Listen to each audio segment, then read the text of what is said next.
RTI Live News. Ask for right. Welcome to RTI Live News. Komaram Bheem district Bejjur మండలంలోని హేటిగూడ గ్రామానికి చెందిన ఒక వ్యక్తి అనారోగ్యంతో మృతి చెందాడు. వారి కుల ఆచారం ప్రకారం శవాన్ని గ్రామ శివార్లోని వారి పత్తి చేనులో పూడ్చిపెట్టారు. ఇది జరిగిన వారం రోజులకు చనిపోయిన అతని పెద్ద కుమారుడు తన స్నేహితుడు కలిసి ఉదయం కాలకృత్యాల నిమిత్తమై తమ వృత్తి చేను వైపు వెళ్లారు. శవాన్ని పూడ్చిపెట్టిన చోటు నుండి దుర్వాసన రావడంతో ఇద్దరు కలిసి వెళ్లి చూడగా పూడ్చిపెట్టిన కందకాన్ని ఎవరో గుర్తు తెలియని వ్యక్తులు మళ్లీ తవ్వి శవాన్ని పూడ్చకుండా ఉంచారు.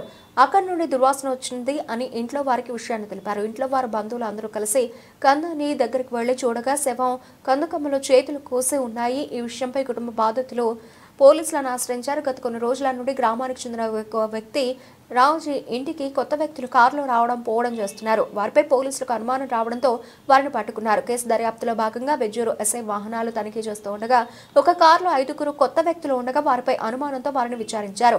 ఎనుగుర్తి రమేష్, బెజ్జూర్, కాసారపు పరమేశ్వర్, రామ్నగర్, కరీంనగర్, ఆతన శంకర్, గబ్బాయి గ్రామం, గేడం రావుజీ గ్రామం, ఏటిగూడ, గోలెరాజు, రామడుగు మండల కరీంనగర్ అని వారి వివరాలు తెలిపి ఒకేసారి వారందరూ కలిసి గుప్త నిధులు తవ్వడానికి మరియు క్షుద్ర పూజల కొరకు శవాన్ని తవ్వి అందులో నుండి 5 ఎముకలను తీసుకున్నామని వారు నేరాన్ని ఒప్పుకున్నారు.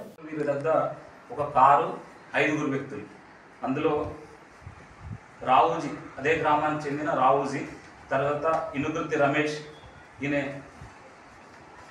తర్వాత కాసారపు పరమేశ్వర్, కరీంనగర్ రామ్నగర్ చెందిన వ్యక్తి, ఈయన టెంపుల్లో పూజ చేస్తాడు. ఆత్రం శంకర్, గబ్బాయి, తర్వాత గుడేపు రాజు, ఈయన కూడా ఏటిగూడెం గ్రామానికి, గొల్లరాజు, కుక్కరకుంట గ్రామం, రామడుగు మండలం.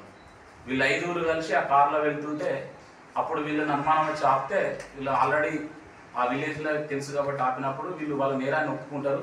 వాళ్ళు ఏదైతే శవాన్ని పూడ్చిపెట్టి శవాన్ని తీయడానికి ఉపయోగించిన గడ్డపారలు కానీ పార కానీ, తర్వాత వాళ్ళ దగ్గర ఆ శవం యొక్క 5 ఎముకలు స్వాధీనం చేసుకొని అక్కడ పంచనామా నిర్వహించి వాళ్ళని పోలీస్ స్టేషన్ తీసుకొచ్చి ఇప్పుడు జ్యుడిషియల్ రిమాండ్ పంపుతున్నాం. చట్ట ప్రకారంగా వారికి చర్యలు తీసుకుంటాం.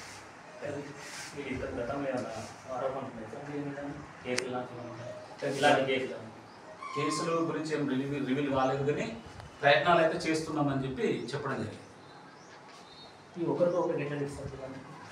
ఇందులో మెయిన్గా రమేష్ అనే వ్యక్తికి, ఇనుగుర్తి రమేష్ అనే వ్యక్తి ఇతను చిన్న వర్కులు చేసుకుంటుంటాడు. ఈ క్రమంలో ఈయన టెంపుల్కి వెళ్తే అక్కడ కర్నాల రామనగర్ చెందిన ఈ పరమేశ్వరరావు అనే వ్యక్తి త్వరపడుతుంది. పరమేశ్వరరావు అనే ఆయనకి రాజు తెలుసు.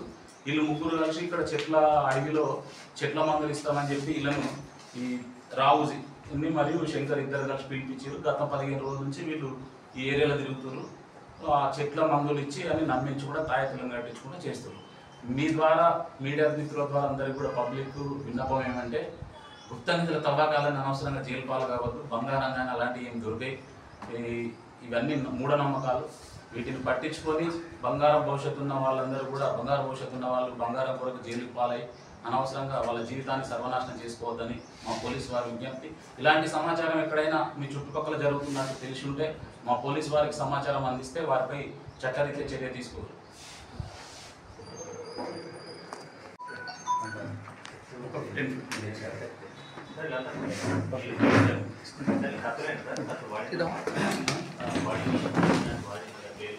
అంటే శవము కూలిపోయి ఈజీగా వచ్చేది 15 రోజులు ఈజీగా